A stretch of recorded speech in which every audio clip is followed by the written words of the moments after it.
Halo, Assalamualaikum warahmatullahi wabarakatuh. Bagaimana kabar anak-anakku semuanya?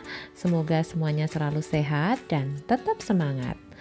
Oke anak-anak, kali ini dengan Bu Inung kita akan belajar tentang peralatan dasar laboratorium kimia bagian peralatan gelas.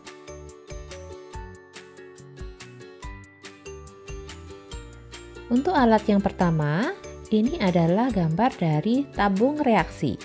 Fungsinya digunakan untuk mereaksikan zat-zat kimia dalam jumlah sedikit. Untuk cara pemakaiannya, pertama tabung diisi tidak lebih dari setengahnya. Kemudian, jika perlu dilakukan pengocokan, arah pengocokan memutar ke samping.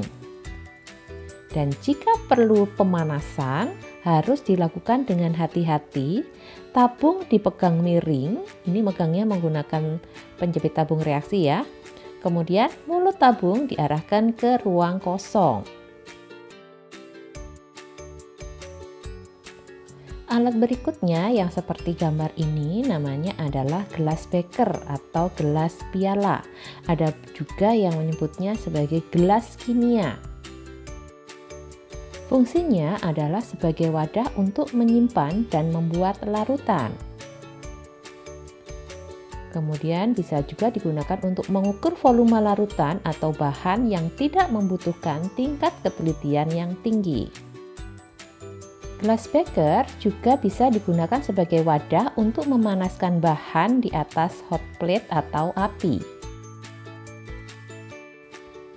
Alat berikutnya yang seperti gambar ini namanya adalah gelas ukur.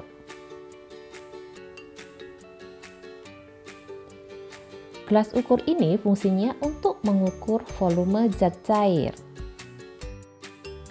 Alat berikutnya yang seperti gambar ini namanya adalah labu ukur atau disebut juga sebagai labu takar.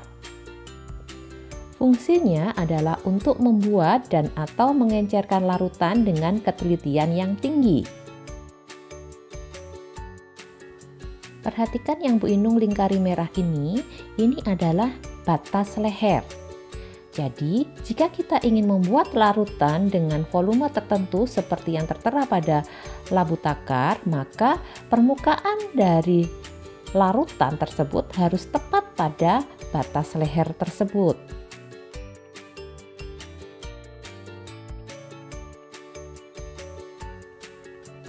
Alat berikutnya yang seperti gambar ini namanya adalah Erlenmeyer. Erlenmeyer ini berfungsi untuk menyimpan dan memanaskan larutan. Selain itu, bisa juga digunakan untuk menampung filtrat hasil penyaringan dan juga untuk menampung titrat atau larutan yang dititrasi pada proses titrasi. Pada pengujian mikrobiologi, Erlenmeyer digunakan sebagai tempat pembiakan mikroba. Alat berikutnya yang bentuknya mirip seperti Erlenmeyer ini namanya adalah filtering flask. Filtering flask ini berfungsi untuk menampung filtrat hasil penyaringan menggunakan pompa vakum.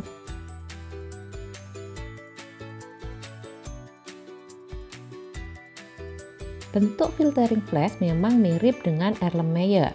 Yang membedakan adalah bagian ini. Bagian ini nanti dihubungkan dengan pompa vakum menggunakan selang. Kemudian yang bagian atas ini nanti sebagai tempat corong burnernya. Untuk alat berikutnya yang seperti gambar ini tentunya kalian sudah tidak asing lagi. Ya, namanya adalah pipet tetes. Pipet tetes ini berfungsi untuk meneteskan atau mengambil cairan dalam jumlah kecil. Alat berikut ini namanya adalah pipet ukur. Pipet ukur ini fungsinya untuk memindahkan larutan secara terukur sesuai dengan volume yang diinginkan.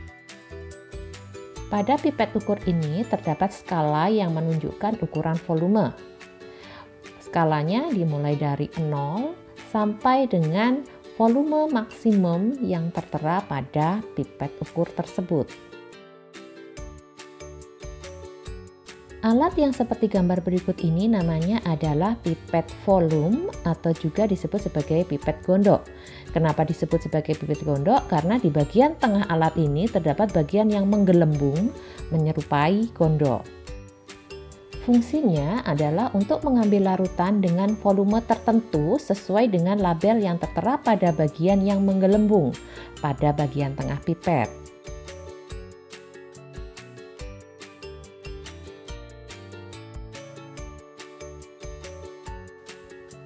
Nah, di bagian yang tengah ini adalah keterangan volumenya. Misalkan tertulis 5 mili, artinya pipet tersebut hanya bisa digunakan untuk mengambil larutan sejumlah 5 ml. Kemudian di sini juga terdapat batas leher. Jadi kalau kita ingin mengambil larutan, permukaan larutan harus tepat pada batas leher tersebut. Berikutnya, ini namanya adalah botol pereaksi atau botol reagen. Sesuai dengan namanya, botol reagen ini digunakan untuk tempat reagen. Botol reagen ada dua jenis. Yang berwarna gelap, ini berfungsi untuk menyimpan larutan yang peka terhadap cahaya. Sedangkan yang tidak berwarna, ini untuk menyimpan larutan yang tidak peka terhadap cahaya. Alat berikut ini namanya adalah buret. Fungsi buret adalah untuk mengukur volume suatu larutan pada eksperimen titrasi. Buret warna gelap ini untuk larutan yang peka terhadap cahaya, sedangkan yang tidak berwarna ini untuk larutan yang tidak peka terhadap cahaya.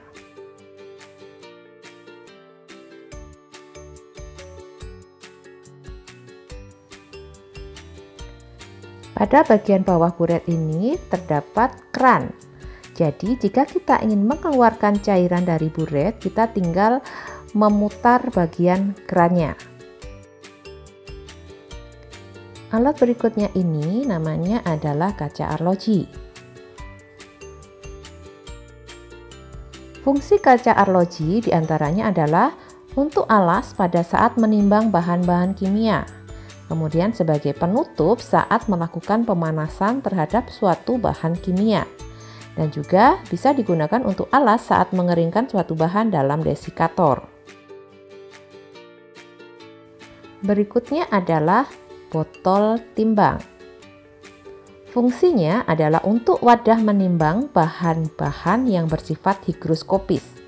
Higroskopis itu artinya mudah menyerap air. Jadi kalau kita ingin menimbang bahan kimia yang bersifat mudah menyerap air, maka kita harus menggunakan botol timbang. Alat berikutnya seperti ini namanya adalah corong. Fungsinya sebagai alat bantu untuk memindahkan atau memasukkan larutan ke wadah atau tempat yang mempunyai mulut kecil. Corong juga bisa digunakan sebagai alat bantu dalam melakukan penyaringan, yaitu sebagai tempat meletakkan kertas saring.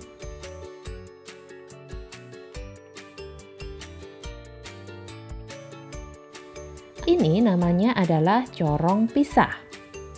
Fungsinya adalah untuk memisahkan dua larutan yang tidak bercampur karena adanya perbedaan massa jenis. Contohnya seperti ini. Jika kita ingin memisahkan dua campuran yang tidak bercampur karena perbedaan massa jenis, di sini ada fase 1 yang berwarna kuning dan fase 2 yang berwarna hijau. Jika kita ingin memisahkan fase 1 dan fase 2, kita tinggal memutar bagian kerannya ini. Nanti fase 2 akan turun. Kemudian jika semua fase 2 sudah turun, maka keran kita tutup sehingga yang tersisa di dalam corong pisah adalah fase 1 saja. Alat berikutnya ini namanya adalah labu alas bulat. Fungsinya untuk memanaskan atau mendidihkan larutan.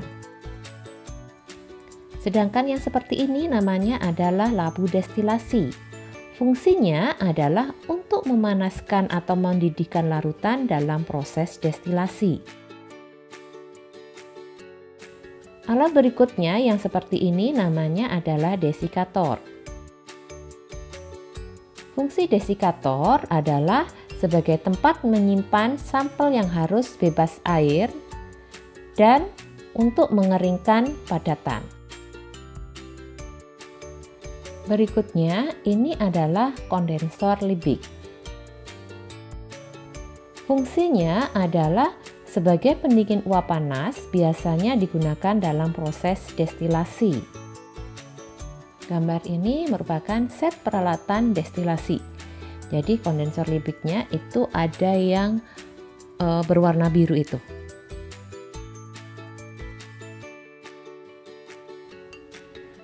Berikutnya, ini juga termasuk kondensor. Yang pertama ini adalah kondensor alin atau kondensor bulat, sedangkan yang berikutnya ini adalah kondensor Nimrod atau kondensor spiral. Fungsinya sebagai pendingin uap panas, biasanya digunakan dalam proses reflux dan ekstraksi menggunakan shock lab.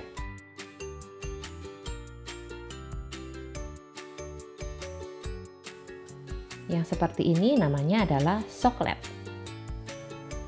Fungsinya digunakan untuk mengekstrak suatu senyawa.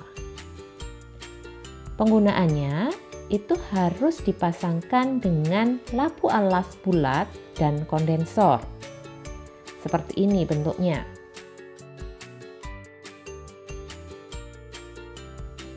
Yang bagian bawah ini adalah lampu alas bulat. Kemudian yang bagian tengah ini adalah soklet. Dan yang bagian atas ini adalah kondensor. Alat berikutnya yang seperti gambar ini namanya adalah batang pengaduk. Fungsinya untuk mengaduk campuran. Selain itu, bisa juga digunakan untuk membantu proses dekantasi. Dekantasi itu merupakan pemisahan campuran antara padatan dan cairan, di mana padatan diendapkan terlebih dahulu, kemudian cairan itu dituangkan pelan-pelan melewati batang pengaduk.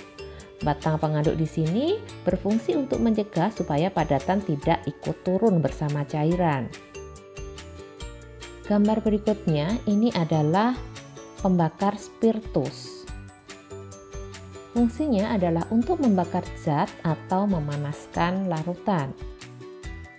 Ini merupakan penutupnya, digunakan sebagai penutup dan untuk mematikan api. Jadi kalau ingin mematikan api dari pembakar spiritus, tinggal tutup saja apinya menggunakan penutupnya ini. Alat berikutnya adalah piknometer.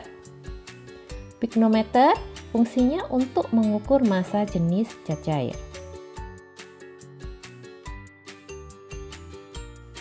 Demikian penjelasan tentang beberapa alat gelas di laboratorium kimia.